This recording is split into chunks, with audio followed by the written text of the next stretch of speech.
Good morning, students. In this video, I shall discuss the structure of human heart.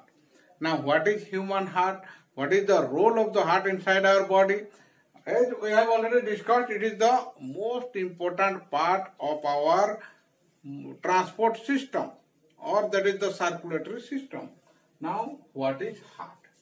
Now, heart is a triangular, muscular, and it is the muscular organ, you can say, and it is present towards the left side of the thoracic cavity.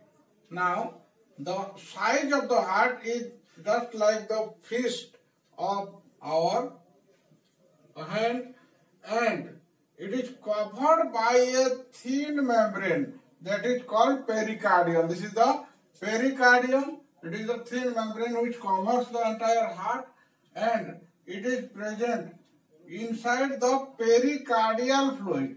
So this is the fluid. Inside this fluid, the heart is present. The pericardial fluid is present here, and which normally reduce the friction during the contraction and relaxation of the heart, and it lubricates the heart and prevents the friction. Now, the function of the heart is to contract and relax so that it pushes the blood from the heart to the different parts of the body.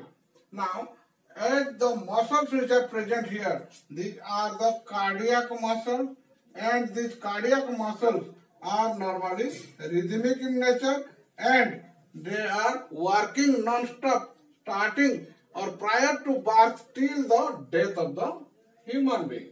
So that is why this is the most important organ or vital organ of our body. It is the indication of the living organism or living human being. When the heart stops working, then our human being declared as the dead. Now, this human heart, it is responsible for the creation of the pressure for the movement of the blood throughout the body. Now, the heart consists of the four chambers. These are the four chambers of the heart. Normally, the upper half and the lower half. The upper half is known as the atrium. These two are called the atrium, and the lower half, these two are called the ventricles. Now, again, this is the right side of the heart, and this is the left side of the heart. So that is why it is called the left atrium. Look at here. This is the left atrium, and this is the right atrium. And this is the left ventricle, and this is the right ventricle. So there are four chambers present in this heart. Now, what are the different arteries and the veins which actually supply the blood to the heart, and they carry the blood from the heart to the different parts of the body?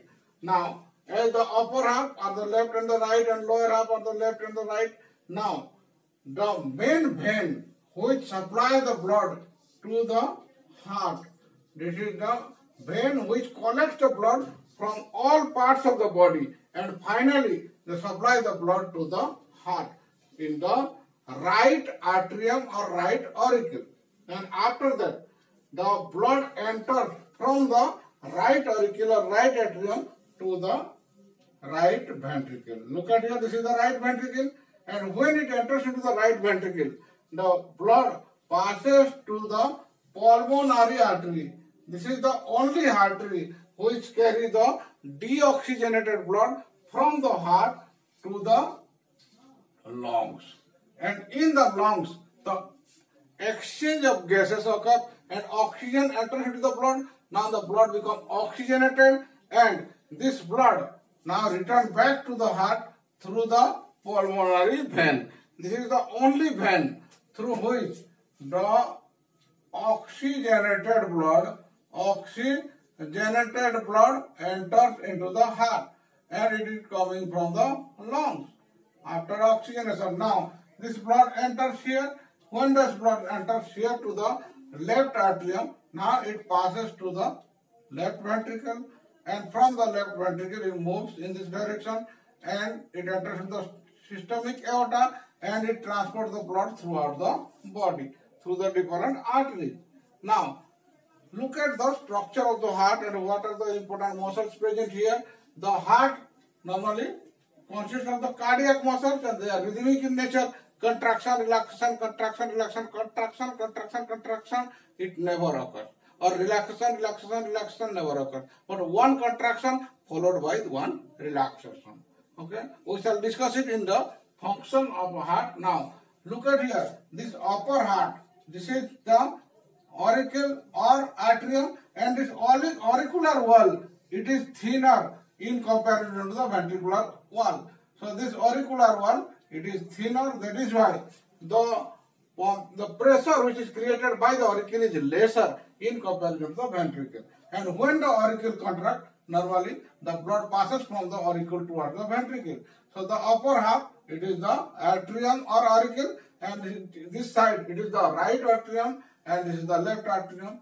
Now look at the ventricular wall. The ventricular wall, it is thicker than the auricular wall. So that is why the pressure which is created here or the force created here during the contraction of the ventricle is more in comparison to the auricle. And this ventricular wall is thicker, and when the blood passes from the auricle to ventricle, normally the valves are present here. These are the tricuspid valve and here bicuspid valve, which prevent the backward flow of the blood into the atrium during the contraction from the atrium. Now, when the blood enters here, normally they remain here for some time, and then when the ventricle contracts, it passes to the pulmonary artery here from the right ventricle and to the systemic aorta here. So that is why these muscles are very much powerful muscles, and it creates the systolic pressure or contraction is more powerful in comparison to the auricular contraction. Now, these chambers are separated by the septum.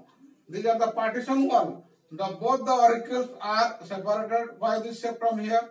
So that is why it is become left and it is right. And this is the septum or the partition wall between the ventricle. That is why it is called the left ventricle and the right ventricle.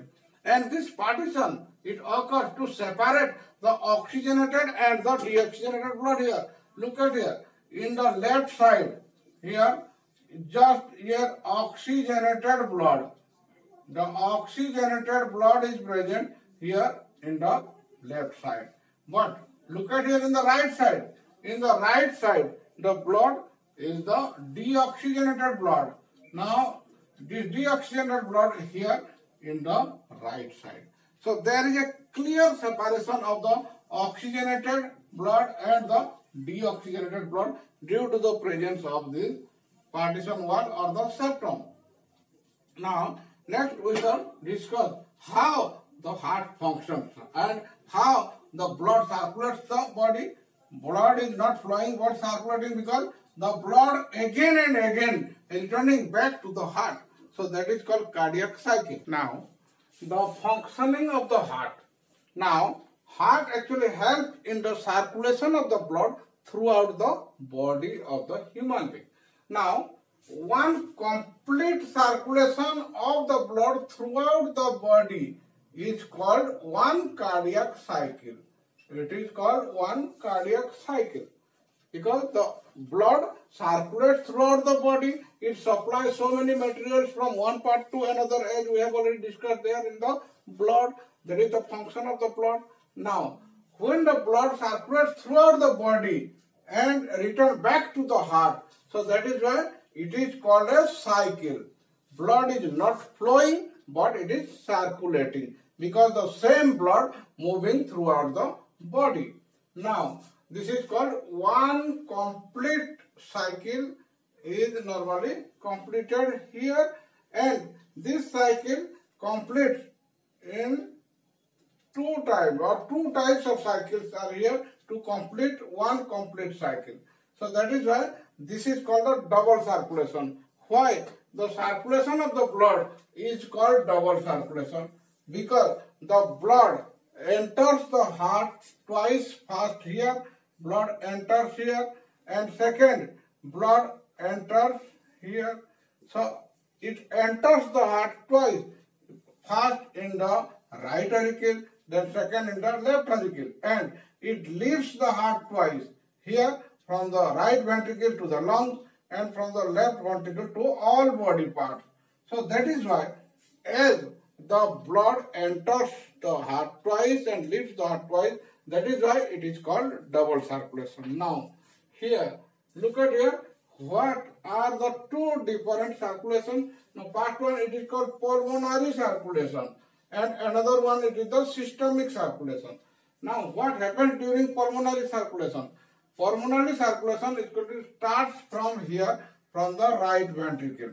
From the right ventricle, the deoxygenated blood, because whatever blood which are coming from the body part, this is the deoxygenated blood, and this deoxygenated blood, it contains more amount of carbon dioxide and normally less amount of oxygen. So that is why it is called deoxy. That means less oxygen is there, and this deoxygenated blood enters into the right auricle, and from the right auricle they passes to the right ventricle, and from the right ventricle, when the ventricle contracts, the blood moves to the lungs.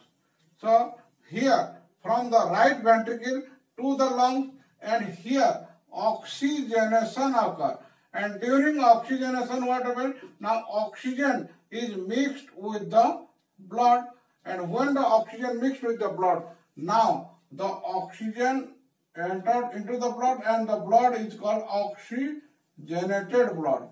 And now this oxygenated blood is moved from the lungs through the pulmonary vein. Here the pulmonary artery, they normally carry the deoxygenated blood from right ventricle to the lung, and here the pulmonary vein which carry the oxygenated blood from the lungs to the left auricle. So this is the first circulation, and this circulation is called pulmonary circulation. And this significance of pulmonary circulation, it is the oxygenation or addition of oxygen from the lungs to the blood.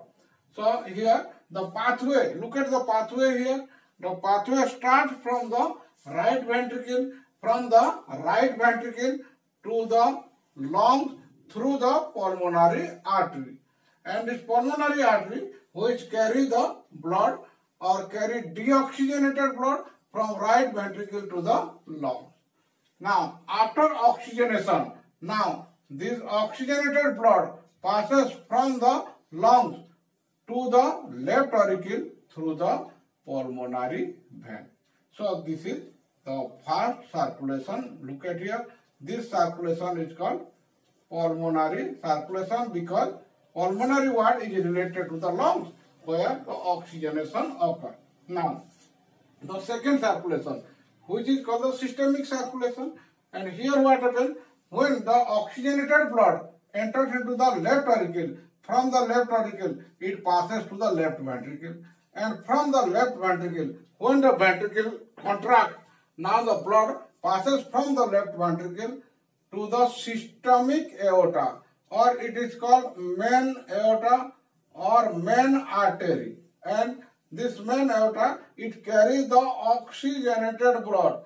They carry the oxygenated blood from the left ventricle to the all body parts. When the larger artery, they divide and divide to form small arteriole, and finally they form the capillaries, and these capillaries, they normally supply the blood to each and every cell of the body. Now when they reach here, the exchange of the gases occur. Now here oxygen enters into the cell and carbon dioxide comes out of the cell, and this carbon dioxide mixed with the blood and the oxygen is utilized in the body. So this is the second circulation, and in this second circulation what happens? Now blood from the left ventricle, they passes to the body organ, and from the body organ it moves through the systemic, this is the systemic aorta, and this is the main vein. Through the main vein, it normally transported the blood to the right auricle. So this pathway, it is called the systemic pathway or systemic circulation. So the first circulation from right ventricle through the pulmonary artery to the lungs, and from the lungs to the pulmonary artery, pulmonary vein to the left ventricle. This is the pulmonary circulation. And here from the left ventricle, the blood, oxygenated blood to the all body organs through systemic aorta, and from all body parts. Now the deoxygenated blood, they passes from the body, different body organs to the right auricle through the main vein. So this is called second circulation. So that is why the circulation of the blood in case of human being, it is called double circulation. Now this circulation is very much important here, because the double circulation, it helps in the efficient exchange of oxygen inside the lungs and the supply of oxygen to the different body parts of the human being. Now, there are some important terminology related to this heart. The first one, that is the heartbeat. Then what is this heartbeat? So, we normally, when go to the doctor use an instrument to listen or to hear the heart sound. There are some sounds which are produced when the heart beats. So that is why this is called heartbeat. Now this heartbeat, it is also called the heart sound. And what is this heartbeat? Now beating of heart. Then what is this beating of heart? And these are also called the heart sound. Heartbeat, the sound produced by heart. Now how this sound is produced by heart? Now this sound is actually not produced due to the contraction of the muscle, but the sound is actually produced due to the closure of the valves. So this sound is produced due to the closure of valves. So there are different valves. When this is the heart, and from the heart this is the partition wall, and when the blood passes here, these are the valves. When the blood passes here, these are the valves. So this V1, this is suppose valve 1, valve 2, and when the blood moving to the systemic aorta, this is the semilunar valve. These are the semilunar valves, and these are the tricuspid, and this is the bicuspid valve. So this valve normally closed with a jerk to prevent the backward flow. So due to this closure of the valves, when these are called the auriculoventricular valves, from the auricle to the ventricle, when the blood passes here, the valves close, and due to the closure of the valve, the sound is produced. The first sound, that is the lob and dub sound, and this lob dub sound is produced due to the closure of the auriculoventricular valve or tricuspid and bicuspid valve and the semilunar valve, which are present in the systemic aorta. So that is why this sound is called heart sound, and commonly this is called a heartbeat. Now, what are the number of heartbeats in case of human being? In case of normal human being, the 72 beats per minute, and it is normally measured with the help of instrument that is called stethoscope. Normally, the doctors, they use this stethoscope. So with their ear, they are the point which connected to the ear, and here there is a measuring instrument, and by keeping it in their ears, they hear the sound from this instrument. So that is called your stethoscope. Now, what is the pulse rate? Sometimes the doctors also listen the beat here in the wrist area to know the number of pulse rate. Now the pulse rate is same to the heartbeat. Suppose 72 beats are there, that means the 72 jobs are normally observed here in the artery normally in the wrist region. So that is the pulse rate, and this pulse rate is same to the heartbeat. It is 72 beats per minute. Now, when the blood actually circulates throughout the body, it flows with certain pressure. The pressure at which the blood actually circulates throughout the body, that is called blood pressure.